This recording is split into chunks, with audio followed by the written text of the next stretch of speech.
मैं भी। मैम, आपने 543 सीटों की, आपने कहा कि 543 मौजूदा सीटों पर सरकार दे दे, तो ओबीसी का उसमें प्रावधान नहीं है, एससी एसटी का तो है, तो क्या उसके लिए भी अगर आप नहीं, उसमें उचित प्रावधान बनाया जा सकता है, क्यों नहीं बनाया जा सकता। और दूसरा मैम, सरकार के नैरेटिव को काउंटर करने के लिए, क्योंकि सरकार कह रही है कि हम सड़क पर जाएंगे, संसद से सड़क तक की लड़ाई लड़ेंगे, तो क्या कांग्रेस का भी कोई ऐसा थॉट प्रोसेस है कि हम भी सड़क पर जाएं, और अगर जाएंगे तो क्या कोई रूपरेखा? देखिए, इन्होंने ये पूरा प्लान पहले से बनाया था, शायद ये भी इस प्लान का हिस्सा था। हम अभी कल हमने इनको डिफीट किया है पार्लियामेंट में, हम आज बैठ के हम भी सोचेंगे कि हमें क्या करना है और ज़रूर करेंगे कुछ। हाँ, प्रियंका जी, सरकार कह रही है कि आप महिला विरोधी हैं, आप कह रहे हैं कि 543 सीटों पर, एक मिनट, 543 सीटों पर 33%। मैंने तो लड़की हूँ, लड़ सकती हूँ, किया 40% महिलाओं को यही उत्तर प्रदेश में लड़ाया, वो अलग बात है कि एक ही जीती उसमें से। वो अलग बात है, लेकिन एक निजाम आपने सेट किया। लेकिन यही सवाल था मेरा कि लड़ाई अपनी जगह है, क्या देश की सबसे पुरानी पार्टी ये कानून लागू हो या ना हो, सबसे पहले ये कर सकती है, ये ऐलान कर सकती है कांग्रेस की आने वाले चुनाव में हम बिना कानून के आए हुए 33% आरक्षण महिलाओं को दे देंगे? देखिए, हमारी आशा ये है कि आने वाले चुनाव में वैसे भी 33% महिलाएं चुनाव लड़ेंगी, और हम कह रहे हैं बार बार, विधेयक लाइए, दोबारा से लाइए, हम उसको पास करेंगे, पारित करेंगे आपके साथ। Today, the opposition is planning to write a letter to Prime Minister Narendra Modi for the implementation of this bill. But are you also going to mention about the OBC quota? Because already for SC ST there is a provision which was being passed. Obviously. And for Muslim reservation also it was being demanded by the Samajwadi Party. Are you also going to support that in this particular letter? Look, the OBC quota, I think almost every speaker from the opposition has referred to it. We are all saying that if there are women's reservations, just like there will be 1/3 reservations in the ST and the SC, there has to be a OBC reservation which is commensurate to the number. That's it. We are saying it again and again. Priyanka ji पूछ रहे हैं, कुछ पूछ रहे हैं। प्रियंका जी, मेरा नाम, एक मिनट, इन्होंने शुरू कर लिया था जी। प्रियंका जी, मेरा नाम पूनम है और मैं अमर उजाला से हूँ।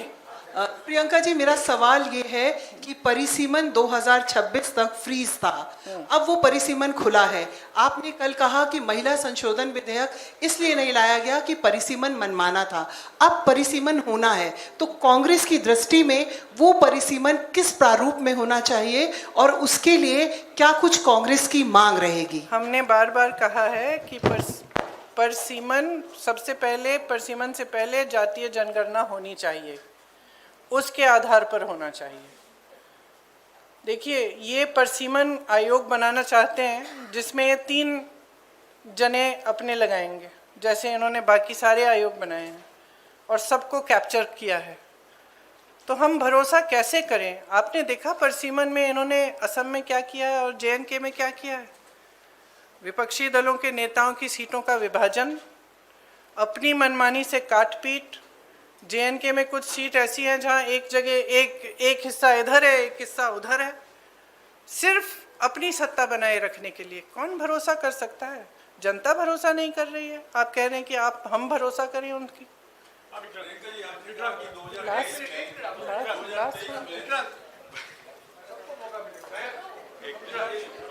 प्रियंका जी, जिस तरीके से 1971 में इंदिरा गांधी जी ने सोचा था कि दक्षिण भारत उत्तर भारत में डिवाइड ना हो, इसलिए सीटें उन्होंने उतनी ही रखी। इवन 2001 में अटल बिहारी वाजपेयी ने भी यही सोचा कि दक्षिण भारत उत्तर भारत के बीच में डिवाइड ना हो, उन्होंने भी फ्रीज रखा। तो क्या आप सरकार से डिमांड करेंगे कि सीटें वो 543 ही रखे, आगे ना बढ़ाए, जैसा कि इंदिरा जी ने और अटल जी ने कहा? देखिए, जैसे इंदिरा जी और अटल जी ने कहा और किया, उस पर फ्रीज की वजह थी। हम ये सिंपल बात कह रहे हैं कि ये जो आप प्रोपोर्शन को बदलना चाहते हैं, ये जो आप कुछ प्रदेशों का वज़न बढ़ाना चाहते हैं, जो छोटे प्रदेश हैं, जो साउथ के प्रदेश हैं, ये कहें कुछ भी, हम इनकी बातों पर भरोसा नहीं कर सकते। और अगर इन्होंने ऐसा किया कि छोटे प्रदेशों को, दक्षिण के प्रदेशों को का वज़न इन्होंने कम किया, तो देश में बहुत ज़्यादा संकट पैदा करेंगे। तो इससे हम सहमत नहीं हो सकते। तो हम बिल्कुल इस पक्ष में हैं कि जैसा है वैसा ही रहना चाहिए, प्रोपोर्शन के तौर पर।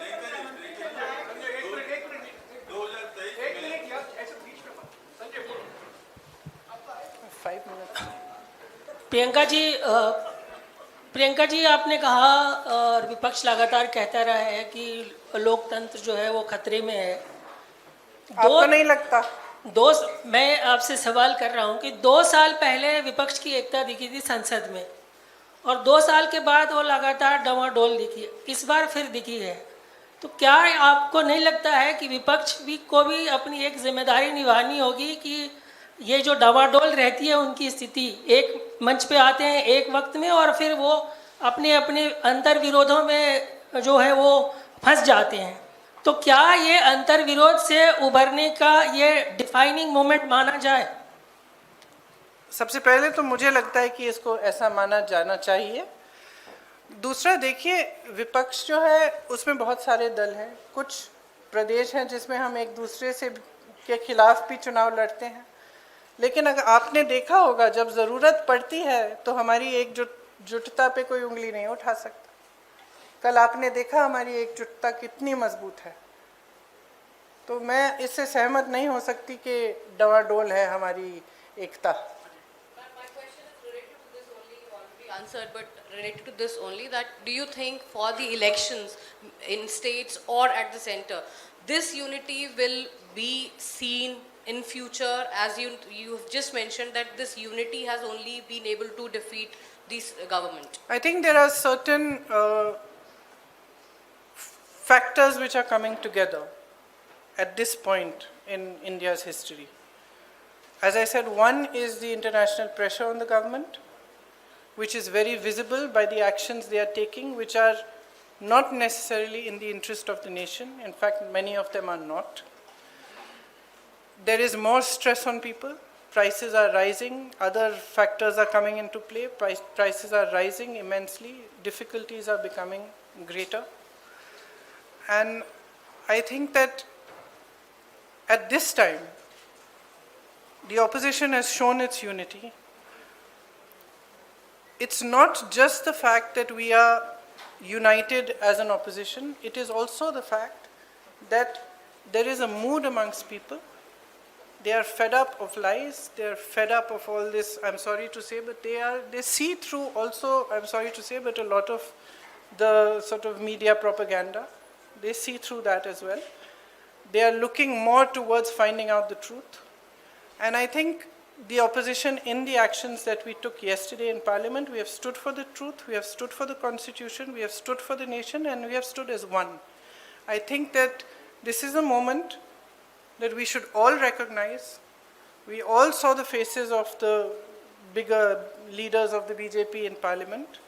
It was very clear from their expressions that this was a shock to them and that they were defeated for perhaps the first time in these 12 years. I think we should all accept that from now on, we fight harder, we stand together, and hopefully we will be able to push through much more than we did before. Priyanka ji, आपने कहा कि 2023 का जो bill है उस bill को अगर लाया जाए तो हम उसका समर्थन करेंगे, लेकिन उसमें महिलाओं का सीट कौन सा हो इसका निर्धारण कैसे होगा? इसकी कोई सलाह है आपके पास? अब ये देखिए, जो निर्धारण करेंगे वही ये अपने आप ये प्रयास करेंगे। अब इसमें मैं सलाह क्या दूंगी उनको? एक मिनट मैम, अमित शाह कह रहे हैं कि आप पे भरोसा कीजिए। मोदी जी कह रहे हैं कि मैं ओबीसी और पिछड़े गरीब वर्ग से आता हूं, जब हकीकत है कि देश की आबादी आज भी एससी एसटी ओबीसी बहुत ज्यादा है। ये कह रहे हैं कि ब्लैक डे है। मैं कह रहा हूं, क्या उन महिलाओं के साथ ये धोखा नहीं था जिन महिलाओं को एससी एसटी ओबीसी का रिजर्वेशन नहीं मिलता, क्यों कास्ट सेंसस से बच रहे हैं? वही तो मैं कह रही हूँ, पिछले आधे घंटे से धोखा ही था। Amit Shah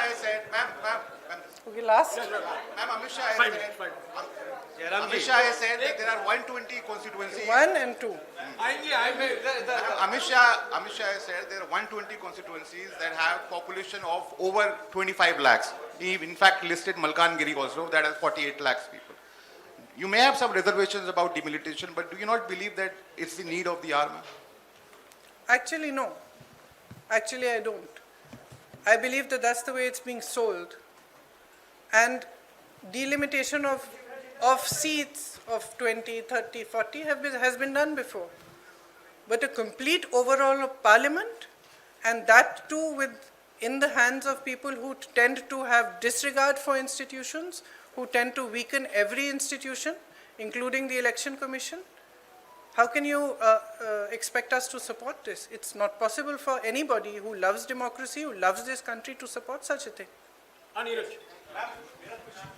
मैम नीरज के बाद नीरज के बाद Now he's asking. के बाद आप He's already ठीक है, started. Okay.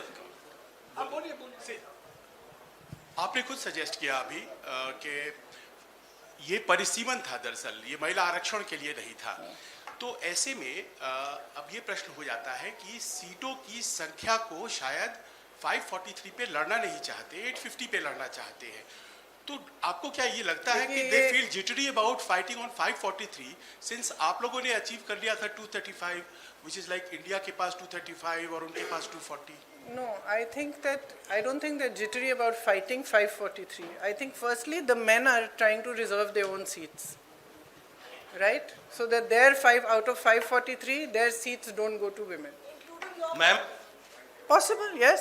After all, we are living in a patriarchy. Ma'am So firstly, there's that issue. Secondly, as I said, we cannot trust them with delimitation because their attempt that we have seen in Assam and in J&K has been it's been completely designed in a way that they should win, designed in a way that it benefits them. So how can we trust them with that?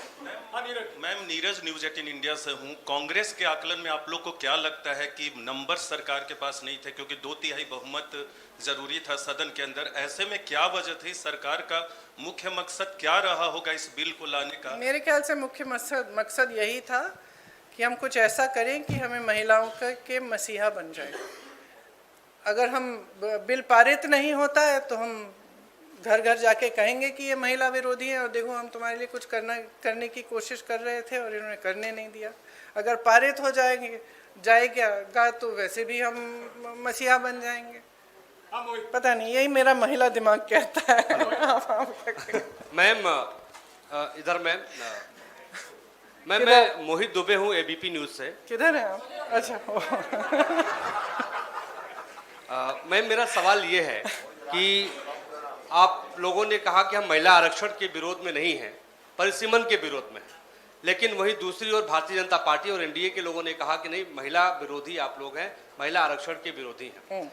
सवाल मेरा ये है कि आज आप लोगों ने बैठक की है, बैठक में आप लोगों ने क्या फैसला किया? क्या ये भी फैसला किया कि प्रधानमंत्री नरेंद्र मोदी से मिलकर आप लोग जो है मांग करेंगे कि 543 सीटों में से ही महिला आरक्षण लागू किया जाए?